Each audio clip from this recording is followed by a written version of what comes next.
दोस्तों, कुर्बे क़यामत की निशानियों में से एक निशानी ग़ज़वा-ए हिंद है, जिसका जिक्र कई हदीसों में हमें मिलता है। हज़ूर अकरम सल्लल्लाहु अलैहि वसल्लम ने हिंदुस्तान का नाम लेकर ग़ज़वा-ए हिंद का जिक्र किया था। उलमा इकराम के मुताबिक ग़ज़वा-ए हिंद के मुतालिक कई पेशेनगोइयां पूरी हो चुकी हैं। ये निशानियां कौन सी हैं? ग़ज़वा-ए हिंद कब और कैसे बर्पा होगा? क्या ये जंग पाकिस्तान और भारत के माबैन लड़ी जाएगी? और इस जंग में फतह किसकी होगी? आज हम आपको ग़ज़वा-ए हिंद के मुतालिक इंतहाई अहम मालूमात देने जा रहे हैं, लिहाजा आपसे गुजारिश है कि वीडियो को आखिर तक लाजमी देखिएगा। और अगर अभी तक आपने हमारे चैनल को सब्सक्राइब नहीं किया तो सब्सक्राइब कर दें और वीडियो को लाइक कर दें। दोस्तों, ग़ज़वा-ए हिंद के मुतालिक नबी अकरम सल्लल्लाहु अलैहि वसल्लम की कई अहादीस मुबारका हैं। इन अहादीस मुबारका के रावी कई असहाबाए कराम हैं। इनमें अबू हुरैरा से दो रवायात मरवी हैं। हज़रत सुबहान और हज़रत अबी बिन काब और तबा ताबईन में से हज़रत सफ़वान बिन अमर हैं। सबसे पहले इन दो अहादीस मुबारका को आपके सामने रखते हैं कि जिनमें ग़ज़वा-ए हिंद का जिक्र आया है। हज़रत अबू हुरैरा से रवायत है कि रसूल अकरम सल्लल्लाहु अलैहि वसल्लम ने हिंदुस्तान का तज़किरा किया और इरशाद फरमाया कि जरूर तुम्हारा एक लश्कर हिंदुस्तान से जंग करेगा।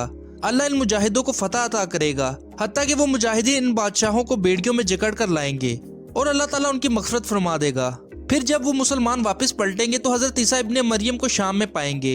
हज़रत अबू हुरैरा ने हज़ूर अकरम सल्लल्लाहु अलैहि वसल्लम का इरशाद सुनकर जवाबन अर्ज किया, अगर मैंने वो ग़ज़वा पाया तो मैं अपना नया और पुराना सब माल बेच दूंगा और इसमें शिरकत करूंगा। जब अल्लाह ताला ने हमें फतह अता कर दी है और हम वापस पलट आए तो मैं एक आज़ाद अबू हुरैरा होऊंगा जो मुल्क शाम में शान से आएगा कि वहाँ हज़रत ईसा इब्ने मरियम को पाएगा। या रसूलुल्लाह, मेरी उस वक्त ख्वाहिश होगी कि मैं उनके पास पहुंचकर इन्हें बताऊं कि मैं आप सल्लल्लाहु अलैहि वसल्लम का सहाबी हूँ। रावी का बयान है कि हज़ूर अकरम सल्लल्लाहु अलैहि वसल्लम हज़रत अबू हुरैरा की बात सुनकर मुस्कुरा पड़े और मुस्कुराते हुए फरमाया, बहुत ज्यादा मुश्किल, बहुत ज्यादा मुश्किल। दोस्तों, हज़ूर अकरम सल्लल्लाहु अलैहि वसल्लम के आज़ाद करदा गुलाम हज़रत सुबहान से रवायत है कि रसूल अकरम सल्लल्लाहु अलैहि वसल्लम ने फरमाया, मेरी उम्मत में से दो ग्रोह ऐसे होंगे जिन्हें अल्लाह ने आग से महफूज कर दिया है।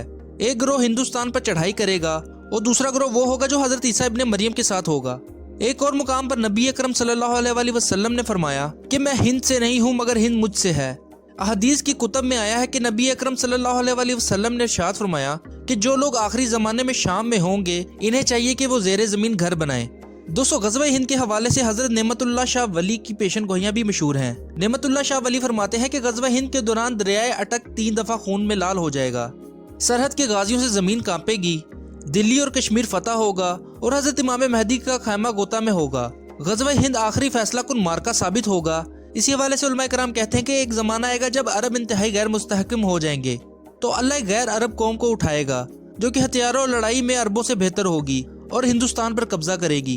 दोस्तों, ग़ज़वा-ए हिंद दरअसल एक ऐसी जंग है जिसमें तमाम मुसलमान हिंदुस्तान को फतह कर लेंगे। ये एक मुकम्मल फतह होगी जिसमें हिंदुस्तान के तमाम सरदार बेड़ियों में जकड़े जाएंगे और ये जंग इमाम महदी की सरबराही में लड़ी जाएगी और बढ़ते बढ़ते तमाम दुनिया पर इमाम महदी हुकूमत कायम करेंगे।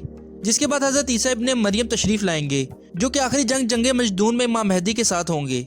एक सवाल जो ग़ज़वा-ए हिंद के बारे में पूछा जाता है वो ये है कि ग़ज़वा इस जंग को कहा जाता है जिसमें नबी पाक ने खुद शिरकत की हो। तो अब आप सल्लल्लाहु अलैहि वसल्लम दुनिया से पर्दा फरमा चुके हैं, तो इस जंग को ग़ज़वा क्यों कहा जाता है? इसका जवाब उलमा कराम यूं देते हैं कि नबी अकरम सल्लल्लाहु अलैहि वसल्लम ग़ज़वा-ए मौता में भी शरीक नहीं थे, लेकिन फिर भी उसको ग़ज़वा कहा जाता है। इसका दूसरा जवाब ये है कि हज़रत इमाम महदी हज़ूर अकरम सल्लल्लाहु अलैहि वसल्लम के नाइब और जानशीन हैं।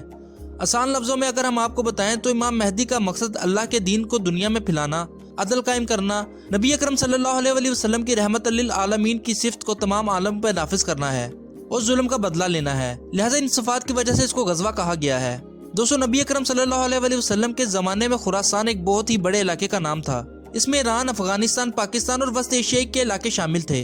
आप सल्लल्लाहु अलैहि वसल्लम ने फरमाया कि खुरासान से काले झंडे वाले निकलेंगे और ग़ज़वा-ए हिंद जीतेंगे। जिस तरह हम पिछली हदीस में गैर अरब फौज की नवीद सुनते हैं, इस तरह पाकिस्तानी फौज भी गैर अरब है जिनके हथियारों की कारकर्दगी अरबों से बेहतर है। यानी पाकिस्तान भारत पर हमला करके भारत फतह करेगा। गुज़िश्ता सालों को देखा जाए तो जिस तरह इसराइल वजूद में आया था तो डेविड बिन गोरिया ने बयान दिया था कि हमें किसी अरब मुल्क से कोई खतरा नहीं, हमें सिर्फ पाकिस्तान से खतरा है। हालांकि पाकिस्तान इस वक्त महज 1 साल पुरानी नौज़ायदा मुमलिकत था जो अपना वजूद बचाने के लिए हाथ पांव मार रहा था। दोस्तों, उलमा करम बताते हैं कि नबी अकरम सल्लल्लाहु अलैहि वसल्लम ने इरशाद फरमाया, मैं हिंद से नहीं हूँ मगर हिंद मुझसे है। तो उनका ये इरशाद पाकिस्तान हो सकता है। जाहिर है वो भारत में रहने वाले हिंदू तो नहीं हैं क्योंकि उनको बेड़ियों में कैद करने का हुक्म है। इस हवाले से और भी बहुत रूहानी वाक़यात हैं जो पाकिस्तान को वजूद में लाने का सबब बने और अभी तक पाकिस्तान को कायम रखे हुए हैं। इसी चीज को मद्देनजर रखते हुए इम्कान है कि अल्लाह ताला एक सुप्रीम कमांड लीडर पाकिस्तान में भेजेगा जो कि तमाम दुनिया में इस्लाम कायम करेगा और गज़वा हिंद की तमाम फतूहात को भी अल्लाह के हुक्म से मुमकिन बनाएगा। लिहाजा जिसकी जिंदगी में गज़वा लड़ा जाए वो इसमें जरूर शिरकत करे। हजरत ईसा का नज़ूल गज़वा हिंद के दरमियान मुमकिन नहीं, क्योंकि हजरत ईसा इस वक्त जाहिर होंगे कि जब हजरत इमाम महदी गज़वा हिंद की फतूहात मुकम्मल करके शाम की तरफ बढ़ेंगे। लिहाजा कहा जा सकता है कि गज़वा हिंद भारत और पाकिस्तान की जंग से शुरू होगा और इसमें अफगानी, ईरानी और वस्त एशियाई की रियासतें भी पाकिस्तान के साथ शामिल होंगी। तो दोस्तों ये थी हमारी आज की वीडियो। उम्मीद करते हैं कि आपको ये वीडियो पसंद आई होगी। वीडियो पसंद आई तो उसको लाइक करें और चैनल को सब्सक्राइब करें। अपना बहुत ज्यादा ख्याल रखें। खुदा हाफिज।